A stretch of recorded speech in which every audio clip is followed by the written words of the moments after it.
Welcome back, everyone. I'm the Bad Gamer, and we're back with another archetype. Sorry, I kind of missed out on one last week. There's just a lot with all the OGL business and a lot that's been happening on the channel.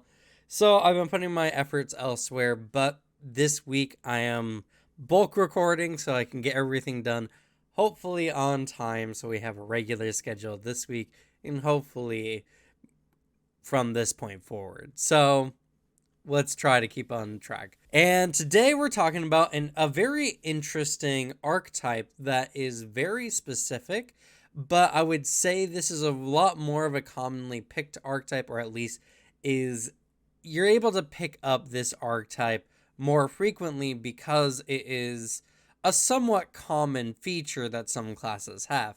Today, we're going to be talking about the Familiar Master, and I'm going to take this video as an opportunity to kind of talk about some of the great points of having a familiar, because I feel like a lot of the times familiars are overlooked because, well, they're not very combat focused.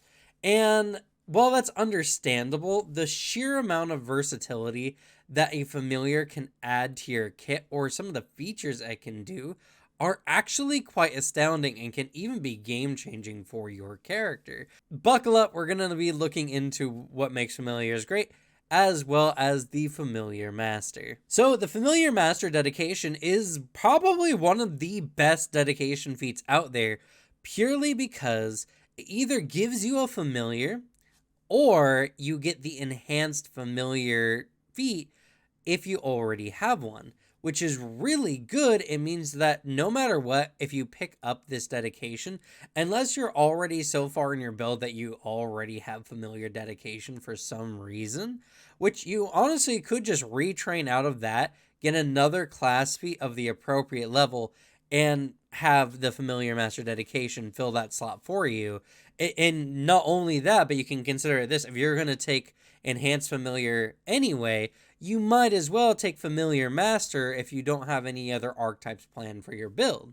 So this is a really, really good feat. And if you don't know, enhanced familiar, which is actually the next feat on the list, so we might as well take a look at that as well.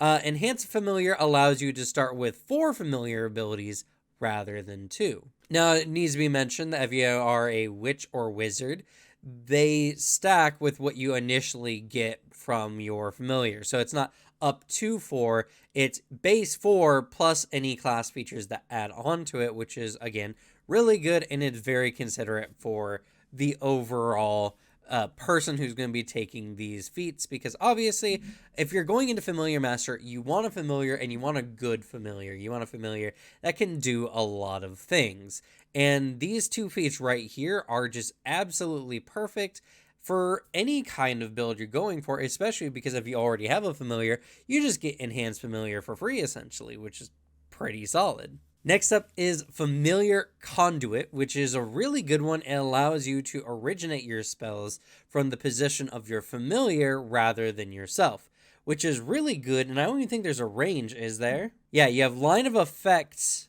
to your familiar. So that means as long as there's no interrupted path between you and your familiar, it doesn't matter where or how far your familiar is away from you, you can cast a spell originating from its position.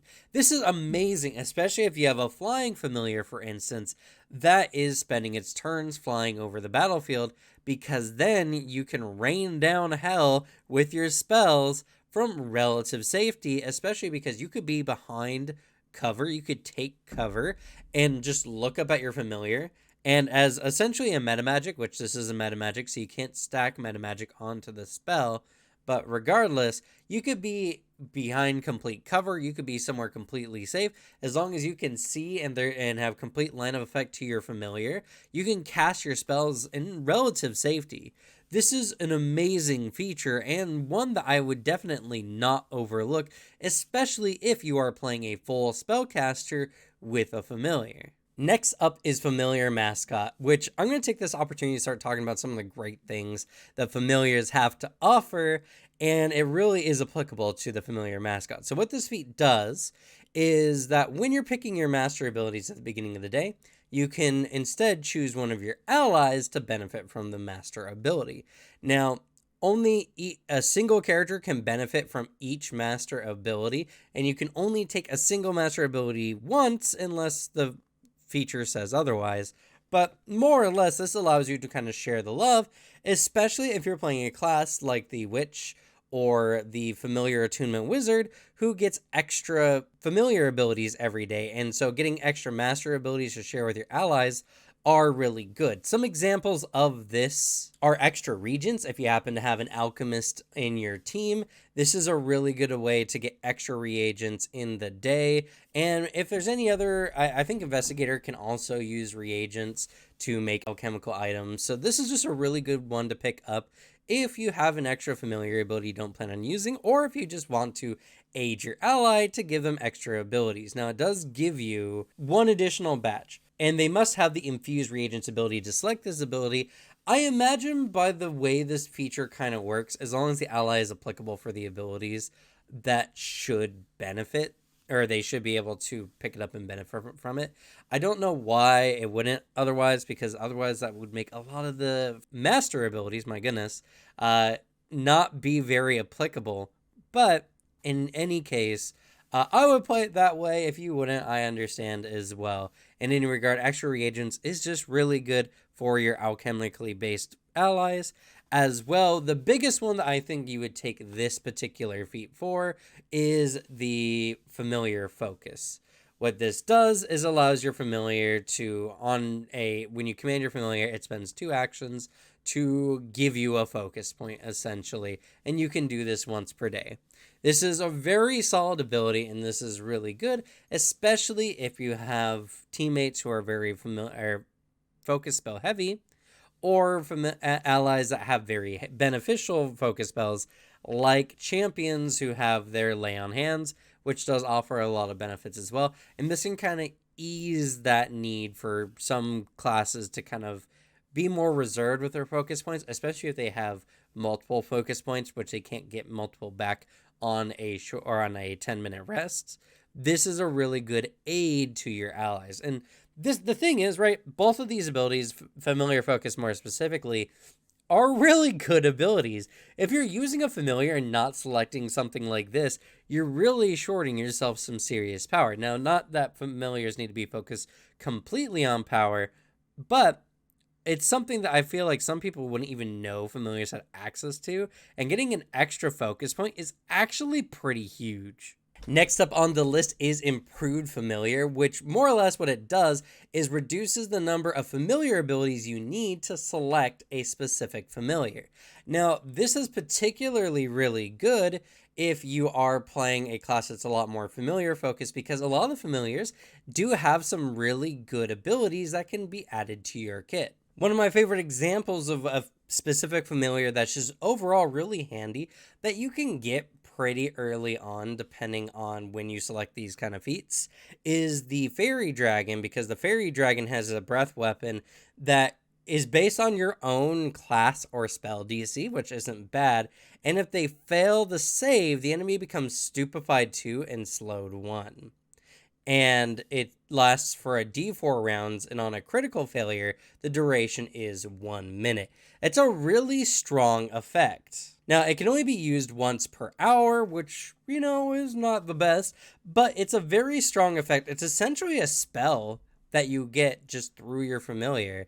It's a really good ability, and not only that, but the Fairy Dragon is both amphibious, a dark vision flyer, has manual dexterity, the ability to speak, and touch telepathy, making this a really good dynamic familiar that can not only fly, but it can swim, it can see in the dark, it can communicate to your allies, and it also can communicate silently if that's needed. It's a very strong overall familiar, but Improved Familiar is also really, really good because it allows a lot more familiar focused classes to go for something like the Imp, which is a very strong familiar. Not only does it have a personal invisibility that it can do once per hour, which is pretty solid, but it also gives a character essentially advantage on one of their rolls, as they have Infernal Temptation. They grant a boon to any creature within 15 feet, and if the creature accepts the boon, for an hour, they have access to this ability where they can roll an attack or a saving throw twice and take the higher result. Now, if they die while this boon is active, their soul is sent to hell. But the likelihood is that they'll use it pretty soon, almost immediately after you use it, or relatively soon. The imp is giving out this benefit because it's the small chance that it will work and send the soul to hell that they're banging for. So they don't care if they do it 100 times. They only need one person to mess up once to get a pretty good cash payout for it. So it's a really strong ability for you and your team. And, the imp is probably scheming how to kill your characters as well without much ability to do so. So there's some fun narrative and roleplay implications with this as well. But the imp is a really, really strong familiar, very diverse. Like the fairy dragon, it has dark vision, it's a flying, and has manual dexterity. It's also resistant to fire and poison, so fireballs, not going to necessarily instantly destroy your familiar. And it's skilled in deception, it has speech, and has touch telepathy as well. So it has a lot of the same features of the fairy dragon, only a little bit more. It just kind of lacks the amphibious ability, which is not really that big a deal. And one more familiar I'll mention on this list of good familiars to take as well is the Shadow Familiar. It's a very powerful familiar. It gets its own line of feats of familiar abilities you can take with it in the familiar ability list, so that's something to keep in mind as well, and is pretty unique to the Shadowcaster. So if you're playing a Shadowcaster and you want to get a lot out of your Shadow Familiar, well, this is the way to go about doing it, because you can get the Shadow Familiar much sooner, and it's a really strong and easy way to get probably one of the stealthiest and one of the most dynamic and versatile familiars when it comes to like stealthing situations. And there's just so much that this familiar can do. Obviously, I have it here on screen. You can see everything that it can do, and I'm not going to go into every little bit of it, but just know it's a really strong familiar. But let's go ahead and jump back to the archetype. Next is Mutable Familiar, which allows you as a 10-minute activity, I believe once per day, you can swap some of your familiars abilities. Most of these abilities, which you can see here on the feat, are designed for its either mobility or utility benefits. It also has resistance here, which I will point out, because if you're going to go in against like a dragon, for instance, giving your familiar resistance to its breath attack is very good in 10 minutes before combat. Hopefully you get 10 minutes before combat. It's a really good choice to make. Oh, and I was wrong. This is actually, you can do this as much as you want, as long as you're spending 10 minutes to do it. Not that that's overly applicable, but it's still something interesting. You can essentially change your familiar as you need, though it is important to mention that if you are using a specific familiar, this cannot overwrite the necessary familiar abilities that specific familiar has. So this is something to take in mind when you're going into your day planning on what's going to happen. You might even opt to not take a specific familiar that day, so you can have a much more flexible, mutable familiar than a specific familiar might allow for. And the last feat is Incredible Familiar, which allows you to have 6 base abilities rather than 2 or 4, which is really, really good. In fact, I do believe, you do need an Enhanced Familiar. So obviously you'd take this along that line to give you 2 more familiar abilities. Now, only the Witch and the Attunement Familiar Wizard get access to familiars that gain familiar abilities as you level. So for a lot of characters who are not playing one of those 2 classes or type of classes, in the wizard's case, you need this ability to get access to some of the more powerful specific familiars. Now, whether or not that this is applicable for your build, because by level 10, I believe if you took the improved familiar, you should be able to get it with a witch or wizard. It's good because it's flexible. You can pick this up if you need to, but it's not necessary, and it's not in a feat line that you need to like maintain for something even better. And overall, the familiar master is just what it is. The name's on the 10. It is the ultimate familiar class that is completely based on getting the most out of your familiars. Now, if you're using the bonus archetype rule, which I recommend everyone does because it's a really good rule, this is an absolute necessary pickup if you really are trying to focus on getting a specific familiar or getting the most out of your familiar. But obviously, if you're not planning on using a familiar, or your familiar is more or less just your pocket focus point, which honestly a lot of my familiars tend to be, this is maybe not the one for you. But I do really love the familiar master, and the abilities they give are also unique besides the ones that obviously like improved familiar, enhanced familiar, or the like. The other ones, like familiar mascot, can be big. It can give your familiar a support kind of twist that you add to the party. And honestly, if like even for a player like me who uses their familiar as just like an extra spell battery, I'm often left with extra familiar abilities I'm not really using because I don't really have a need to do so. So familiar mascot would be very beneficial because then I can give some of those familiar points away, the familiar master abilities away, to my allies who might need them or want them more.